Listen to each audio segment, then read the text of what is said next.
The first thing he noticed was the sound of her head hitting the pavement. It wasn't loud. It wasn't dramatic. It was just a dull, sickening thud that didn't belong in the peaceful rhythm of a quiet Sunday morning. The kind of sound that makes your heart stutter before your mind even understands why. Mark had been tying his daughter's shoelace when it happened. The park was bathed in soft golden light. Joggers moved in steady circles, birds stitched songs into the air, and his 5-year-old daughter Lily was trying to balance on the edge of the sidewalk like it was a tightrope. For a brief second, everything felt normal, manageable, safe. Then the woman jogging past them staggered. She reached for the air like she had missed a step only she could see. Her body swayed once, twice, then collapsed forward, motionless. For half a heartbeat, nobody moved. Mark's instincts kicked in before fear could root him to the ground. He scooped Lily into his arms and rushed toward the fallen jogger. Her skin had already begun losing color. Her breathing, if it was there at all, was faint, almost imaginary. He laid her flat, hands trembling, mind racing. He hadn't performed CPR since the training seminar at the warehouse years ago. Back when his wife was still alive.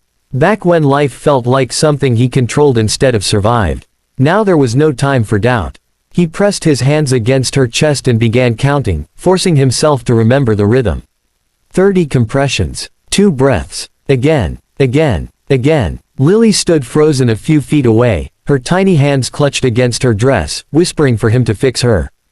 If you believe in kindness, in stepping forward when others freeze, in second chances that arrive without warning, take a moment right now to like this video, comment where you're watching from, share it with someone who believes in humanity, and subscribe to the channel. Stories like this remind us what we're capable of when it matters most. Mark kept going. His arms burned. His breaths came sharp and uneven. A small crowd began to gather, someone calling emergency services, someone else recording, someone praying. But all he saw was her face. Strangers rarely look human when they collapse. They look fragile, smaller, as if whatever strength they carried moments before had drained into the ground beneath them. He refused to let her slip away. He thought about Lily. About how losing one parent had already cracked her world in half. About how he couldn't let her watch another life fade right in front of her. He thought about the promise he made at his wife's funeral, that he would always show their daughter what courage looked like. So he pressed harder, counted louder in his head. And then, suddenly, her body jolted. A ragged breath tore into her lungs like someone breaking through a locked door. Her eyes fluttered open, confused, distant. Relief hit him so hard it almost knocked him sideways. Paramedics rushed in moments later, taking over, checking vitals, securing her to a stretcher. Mark stepped back, his shirt damp with sweat, hands shaking violently now that the urgency had passed. As they lifted her, her gaze found his. Her lips moved weakly. He leaned closer, not sure he had heard correctly. "I'm your new boss," she whispered. For a second, he thought she was delirious. He gave a small, exhausted smile, assuming it was nonsense born from shock. He had no idea how literal those words would become. Mark's life was not built on stability. It was built on duct tape and quiet sacrifices. He worked as a logistics supervisor at a mid-sized distribution company, juggling double shifts whenever overtime was available.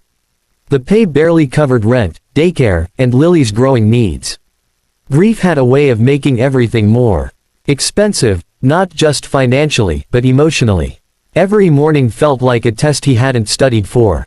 He packed lunches, braided Lily's hair with clumsy fingers, dropped her at school, and then drove to a job that constantly reminded him how replaceable he was. His supervisor, Mr. Darnell, ruled through pressure and intimidation. Targets were always rising. Mistakes were never forgiven. Mark endured it because he had no choice. 2 days after the incident at the park, he received a call from the hospital. The woman's name was Elena Reyes. She had suffered sudden cardiac arrest, likely triggered by extreme stress and an undiagnosed condition. The doctor mentioned that if CPR hadn't been started within the first few minutes, the outcome would have been very different. Mark felt a strange warmth in his chest hearing that. A quiet reassurance that he had done something undeniably right in a world that rarely offered clear victories. He didn't expect to see her again. But life has a way of weaving threads we don't see at first. A week later, rumors exploded across the warehouse floor. The company had been bought out. Ownership was changing hands. Leadership restructuring was imminent. Fear moved faster than forklifts that morning. By noon, employees were whispering about layoffs. By 3 o'clock, Mark was called into the conference room. He walked in bracing for impact. And there she was. Elena Reyes sat at the head of the table, pale but composed, her dark hair pulled back neatly, a faint scar visible near her temple. She looked stronger than she had in the park, but there was something in her eyes, something steady and observant. Recognition dawned slowly across her face. He froze. She thanked the executives around her and asked for a moment alone with him. The room cleared. Silence stretched between them. She explained that she had recently acquired the company after months of negotiation. That the morning she collapsed had been the same morning she finalized the deal. That stress had been eroding her body for years. And then she said something that shifted the ground beneath him. She had looked into the company's employee records after leaving the hospital. She had found his name, his position, his performance reports. She had also seen the pattern: consistent overtime, minimal sick days, high efficiency ratings, and yet no promotion. She told him she believed leadership wasn't measured by titles but by action. And that on that sidewalk, he had demonstrated more leadership than most executives ever would. Mark didn't know what to say. He had spent years shrinking himself to survive. Now someone was asking him to stand taller. Change did not happen overnight. The warehouse culture was resistant. Middle management bristled under Elena's reforms. She implemented wellness programs, mandatory CPR training for all staff, mental health days, transparent promotion criteria.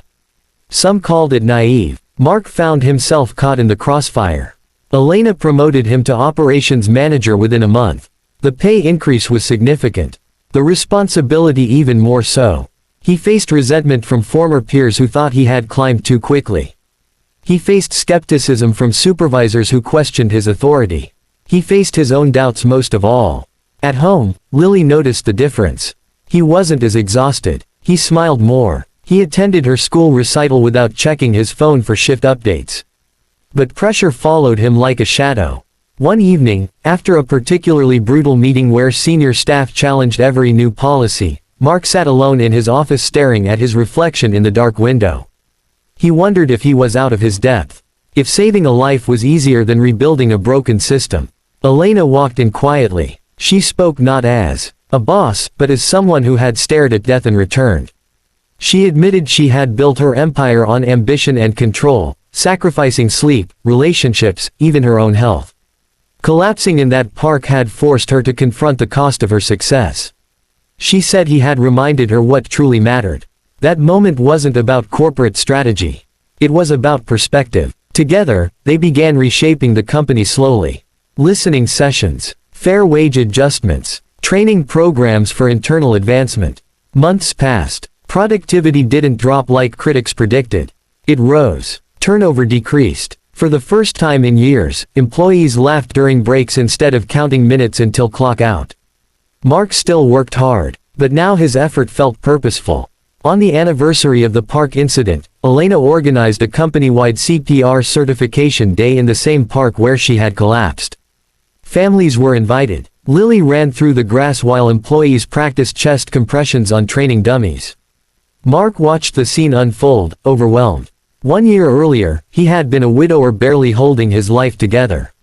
Now he stood in sunlight surrounded by people who respected him, in a company that valued humanity as much as profit. Before we reach the end of this story, I want to ask you something from the heart. If this journey has moved you even a little, if it reminded you that ordinary people can create extraordinary change, please take a second to like this video, share it with someone who needs hope today, and subscribe for more stories that restore faith in humanity.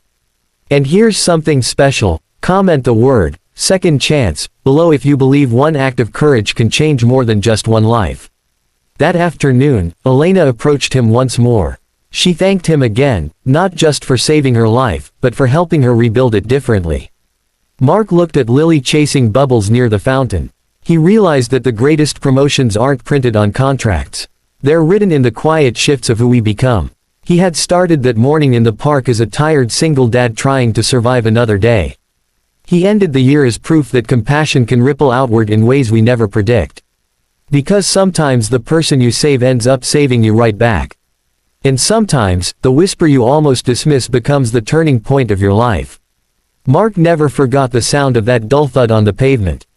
But now, when he thought of it, he didn't hear fear. He heard the beginning of something new. A second chance. For both of them.